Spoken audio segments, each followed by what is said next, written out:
انہوں نے جو سیکرٹ سوسائٹی بنائی اس کا نام ہے اخوان الصفا و خلان الوفا، مسلمانوں کی پہلی سیکرٹ سوسائٹی، اور سارے علوم انہوں نے اپنی کتاب رسائل اخوان الصفا میں جمع کر دیے، اور دنیا میں اس وقت جتنے بھی علم ہیں ان 52 رسائل سے نکلے ہیں۔ یہ میرا چیلنج ہے پوری دنیا کو، یہ انسائکلوپیڈیا ہے تمام علوم کا، ٹھیک ہے، دائرہ معارف العلوم، تمام علوم کا یہ دائرہ معارف ہے۔ اب معاملہ یہ ہے کہ اس سیکرٹ سوسائٹی کی کاپی کی گئی، بڑی میں اس کو کہوں گا سستی کاپی نہیں ہے، یہ بہت مہنگی کاپی ہے، انسپائرڈ ہو کے فری میسنز کیا کیا، یہی انبیاء کے علوم، یہی صوفیہ، عارفین اور قبالسٹ اور متصوفہ جن کے پاس صحف انبیاء کا علم تھا، ان کو لے کے اس کو بدل کے اور اس کے تمام منفی پہلوؤں کو قبول کر کے، جو انتہائی منفی اور نیگیٹو پہلو ہے، اس کی قوت شر ہے، اس کو انہوں نے بافومیٹ یا بیفومے بنا دیا، ابلیس کبیر عزازیل سے اس کی تشبیہ دے دی، دجال سے، اینٹی کرائسٹ سے، اور اس کو خدا بنا دیا۔ اب طرفہ تماشا دیکھیں، آسمان پہ اللہ کا عظیم نشان دیکھیں کہ زحل اور نیپچون برج حمل کی 0 ڈگری پہ 6000 سال کے بعد ہم قران ہو رہے ہیں۔ دنیا میں ایک بہت بڑا بدلاؤ، ایک انقلاب عظیم واقع ہونے والا ہے، اور ان کا قران جس کانسٹیٹالیشن میں اور جس فکسڈ سٹار پہ ہو رہا ہے وہ راقب الفرس ہے، وہ پروں والا گھوڑا ہے، سینکڑوں سینکڑوں ستارے مل کے ایک پروں والے گھوڑے یونیکارن کی شکل اختیار کرتے ہیں، جس مقام پہ، جس مینشن پہ سیٹرن اور نیپچون آپس میں مل رہے ہیں۔ تو اس کا تعلق جناب سلیمان ابن داؤد علیہ السلام کے پروں والے گھوڑے صافنات الجیاد کے ساتھ ہے، ٹھیک ہو گیا۔ اچھا، ایک ہے سلومن تھرون، سلیمان علیہ السلام کا تخت، تخت سلیمان، اور ایک ہے سلیمان علیہ السلام کا فرس العظم، عظیم گھوڑا جس پہ وہ سوار ہوتے تھے، اس کا نشان آسمان پہ موجود ہے۔ آسمان پہ 2.72 حصہ اس عظیم گھوڑے نے، فرس الاکبر نے، فرس العظم نے، المرکب العظیم نے گھیرا ہوا ہے۔ تو یہ ہے یہودی نقطہ نظر، سیکرٹ سوسائٹیز، قبالسٹ، فری میسنز اور ایلومیناٹی، وہ انتظار کر رہے ہیں کہ اب ہمارا مسیح آنے والا، جس کا ہم انتظار کر رہے ہیں کہ وہ آئے گا اور اپنے گھوڑے پہ بیٹھے گا اور چھا جائے گا۔ اب میں آپ کو بتاتا ہوں علوم آل محمد علیہ السلام کے ماخذ اخوان الصفا اور تعلیمات منجمین فلاسفہ مسلمین وہ کیا کہتے ہیں۔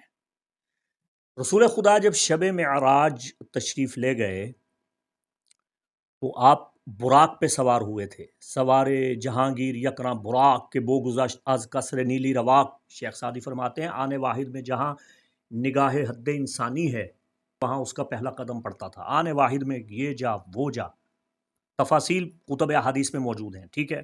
براق جس پہ آقا علیہ السلام سوار ہوئے، چوتھا رسالہ اخوان الصفا کا، وہ فرماتے ہیں کہ آسمان پہ جو فرس العظم مرکب ہے یہ براق ہے، اور ایسا ممکن ہے، یہ اسرار ہے، یہ تعویل ہے، یہ علم باطن ہے کہ ایک مجسم گھوڑے نما حیوان اللہ کے ہاں موجود، اس کا پورا ایک گروہ، جن میں سے ایک رسول خدا کو عطا ہوا اور آپ اس پہ سوار ہو کے سفر معراج پہ روانہ ہوئے۔ لیکن یہ جو آسمان پہ براق بنا ہوا ہے، یہ آسمانی براق، یہ پورٹل ہے، یہ دروازہ ہے تمام ہیونز کا، تمام یونیورسز کا، ساری کائناتوں کا، تمام تر عوالم بلکہ عالمین جو اللہ کے دائرہ اختیار میں ہیں، لامحدود عوالم، ان کا پورٹل گیٹ ہے، ان کا دروازہ ہے یہ جو بنا ہوا ہے، اور یہاں زحل اور نیپچون کا قران ہو رہا ہے۔ تو اس کو اب آپ سمجھے کہ کیا ہو رہا ہے۔ ہمارا مسلم منجمین فلاسفہ محققین کا یہ ماننا ہے کہ ہم جس ہستی کا انتظار کر رہے ہیں، جو گھڑ سوار آئے گا، ہم ہی نہیں کر رہے بلکہ ادیان عالم میں ہر کوئی انتظار کر رہا ہے، دنیا کے ہر مذہب کا ہر فرد انتظار کر رہا ہے کہ ایک گھوڑے پہ سوار انسان آئے گا۔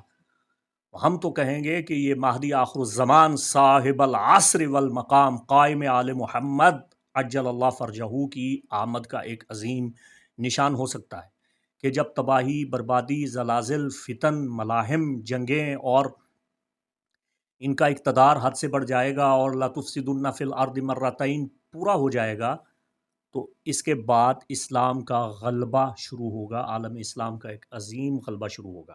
تو ان کی جو منفی قوتیں ہیں بال کی شکل میں، اس کو تو ایران نے جلا کے راکھ کر دیا ہے۔ میں بڑے نپے تلے الفاظ میں یہ سارے حقائق آپ کی خدمت میں پیش کر رہا ہوں۔